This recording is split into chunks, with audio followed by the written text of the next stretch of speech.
Sir Keir Starmer says he's pragmatic about nationalising Britain's rail, energy and water companies, despite it being one of Labour's key pledges in the last election. But there remains confusion over his party's stance on common ownership, with shadow cabinet members seeming to contradict each other. Sir Keir Starmer joins us now. Sir Keir, good morning. Can we just clear up this issue about nationalisation at the top? You were making a speech yesterday about growth and the economy. But before that, your Shadow Chancellor said that there wasn't space within your fiscal rules for spending billions of pounds on nationalising things. That doesn't stack up. Later in the day, the Transport Shadow Secretary said that you are committed to nationalising rail. The Express says Sir Keir acts as nationalisation. The Mirror says nationalised rail still on track. What happened yesterday and what is the party's position? Well, Ed, obviously yesterday what I was doing was making a big speech about growth, and I'll say a bit more about that in a moment, if I may. But on this question of what do we do about, those big sectors where the market is failing, energy would be an example of that. There's a report out this morning saying the market is failing. Rail has obviously been a failed market, which is why we're in the situation we're in. My approach is really to be pragmatic about it rather than ideological, which is to say, if there's a broken market, in what way can that market be mended? And if it can be mended with regulation, then that is a route that we could go down. We've got in place quite strong fiscal rules because I think it's very important for the Labour Party going into an election, you'll understand this, Ed, to be credible on the economy. So fiscal rules about how much everything would cost. I would just say that whilst, pragmatic approaches is really driving me on this, rail is a bit of an outlier because obviously large parts of rail are already in public ownership, and we would continue that. So the rail situation is different because of the way their contracts are run. But for me, I'm not ideological where I say public is good, private is bad, or private is good, public is bad. We look at things in the round. But after COVID, there is a question of what we can afford going into that election. So to be clear, in the leadership election, February 2020, you said you support common ownership of rail, mail, energy and water. Rail, you are still planning to nationalise. Yes. Energy and water, yes. You are taking a pragmatic approach. Does that mean that you are planning to nationalise them or not? We're taking a pragmatic approach. So, yeah, what we're saying is, look, the market is not functioning properly. I think there's a business select committee out this morning that absolutely reinforces that. And people will feel that with the bills that they're receiving that are, far too high in many respects. So they know the market isn't working. So something's got to be done. So I'm not in a position of saying we're going to leave things as they are. But not nationalisation. But we've got to recognise that after COVID, we've got to be very careful about what we're able to spend going into an election. And I don't want a Labour Party that, as it was in 2019, was basically saying we can spend on anything. We've reversed those 2019 manifesto positions because we needed to show the country that we're credible, we're responsible on the economy. So we'll be pragmatic about it, but within the fiscal rules, within the amount of money that we've got to make choices. Sure. And if I've got choices to make, and there are other ways of fixing the market, then I'm a pragmatist and we'll go for the other ways of fixing the market. But as I say, rail is different because how about Royal Mail then? Rail is virtually, or large parts are in public ownership of rail, and we wouldn't alter that. Sure. Royal Mail? On mail, it's pragmatic rather than ideological. But Ed, what I would say is this: that is that I gave a major speech not? yesterday on growth. No, I think, look, it's very hard to see how you can nationalise within the fiscal rules, but that's not to say that there isn't a problem that needs fixing there. Right. But Ed, look, looking at the state of our economy, people have, for probably the best part of a decade, have felt my wages haven't gone up. Sure. In the last 12 months or so, there's been a real issue with paying the bills. Yesterday, I laid out in a big speech how we would fix the economy, grow the economy, and make sure that we could raise living standards and afford to pay for our public services. Yeah. So that's where my attention was yesterday. And I don't think, actually, if I'm honest about it, the debate, although interesting, about nationalisation is actually at the heart of the debate about how we build our economy. And that's why I set out at some length what our position will be on growing the economy. It must be a bit frustrating then that it sort of took over the speech yesterday. But just one other question on Royal Mail. You said in the speech yesterday that the test for you in the speech yesterday was what is good for growth and for productivity. Now, clearly, the row in rail at the moment is about the rail unions objecting to changes in personnel, in manning, in staffing and procedures, which the rail companies and the government say is necessary to improve productivity.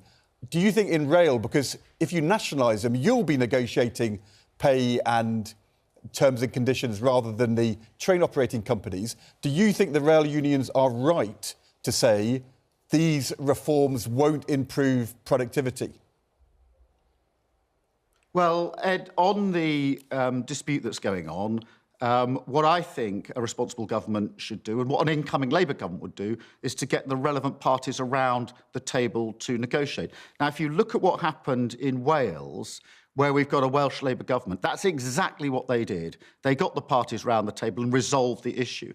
That's what I want to see from our government. When it comes to the strikes or threatened strikes over the summer, our government is doing nothing. They're not lifting a finger. I think they actually want these strikes to go ahead so they can make political points and feed off the division. I say a responsible government and an incoming Labour government would say we'd resolve these issues. But, Ed, those discussions that are going on, the disputes that are breaking out, are all to do with the fact, which I completely understand, that so many people, working people, feel that for years and years and years they haven't had a pay rise. Their bills are going up, the government's imposed more tax on them, inflation is through the roof, and we've got it worse in the UK than other countries. And there's a reason for that, and that's 12 years of failure on the economy by the Tory government, which is why yesterday, obviously, I set out the critical bit, which is the Tories have absolutely failed. But people often say to me, Keir, well, that's only half the argument. Most people now accept the Tories have failed. What are you going to do about it? Which is why I wanted to set out the Labour case for changing our economy, seizing the next generation of jobs with investment, with skills, and setting up an industrial strategy council which will set the mission for the country. And the other bit, I did the speech from Liverpool yesterday, which was very important to me, because I want our economy to kickstart, to grow, living standards to go up, wages to go up, but I want that to happen everywhere in the country. Yeah, okay. And that means that Liverpool, the North West, just as much as anywhere else. So we were answering big questions on the economy yesterday. Just to bring you back to the rail point, because, of course, we've got more rail strikes tomorrow. Previously, you told your front bench not to cross the picket line. That was for the strikes back in June. Is that something you'll be saying to them again? Yeah. Yes, the position... Look, I understand why people, are struggling with wages. I understand what's behind the disputes, of course I do. And it's quite open to people to express their support for working people who are struggling to pay their bills. But I'm very clear that the Labour Party in opposition needs to be the Labour Party in power, and a government doesn't go on picket lines. A government tries to resolve disputes. So that's my thinking behind that. And I'm so frustrated with our government because they could step in and help solve the dispute. That's exactly what happened in Wales with Welsh Labour. So the RMT says the pay offer of 4% this year, 4% next year is not enough because it's a real terms pay cut. Would you be offering an above-inflation pay rise then to be able to settle the dispute?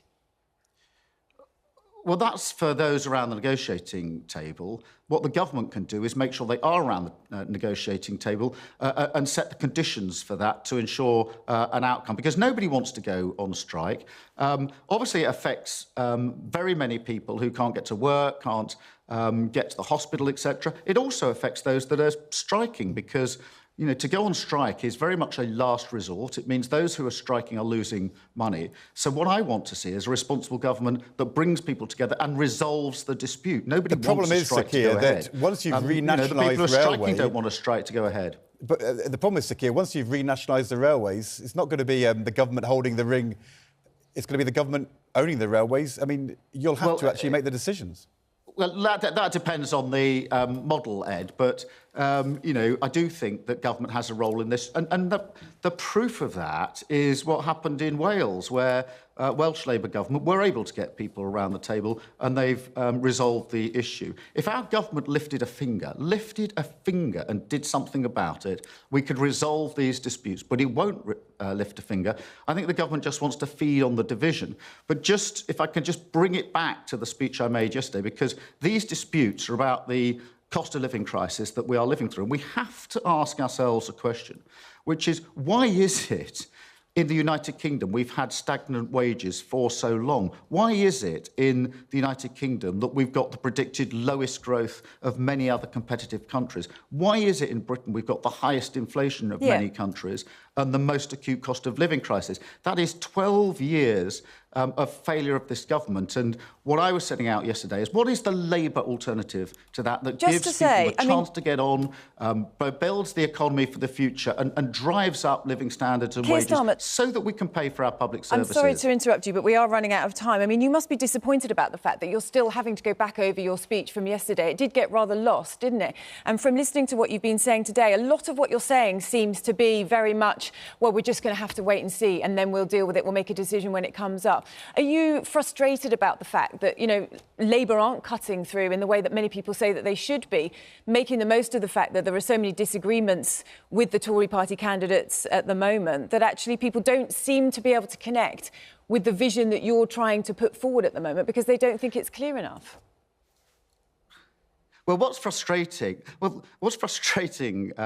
in a sense is that, having given that speech yesterday, set out really bold things that will change the lives of millions of people, we've just spent this interview talking about something else completely. I would have loved to have spent the last 10 minutes with you putting to me, well, yesterday, Keir, in your speech, you said you're going to have a council to drive productivity in Liverpool. How's that going to work for Liverpool? And we could have had a discussion about that, but instead we've had a discussion about something else. Because so, yeah, there is a bit of frustration. There was confusion from what your policy was on renationalisation. That's why we had to get to the bottom of that. People don't really understand what you stand for, I understand because, that, but because there's disagreements. Well, I set out in a long, detailed speech yesterday exactly what we'd do on the economy. And I'm up for debating that for hours on end. Anybody can put to me what I said yesterday on the economy and say, is that a good idea, Keir, a bad idea?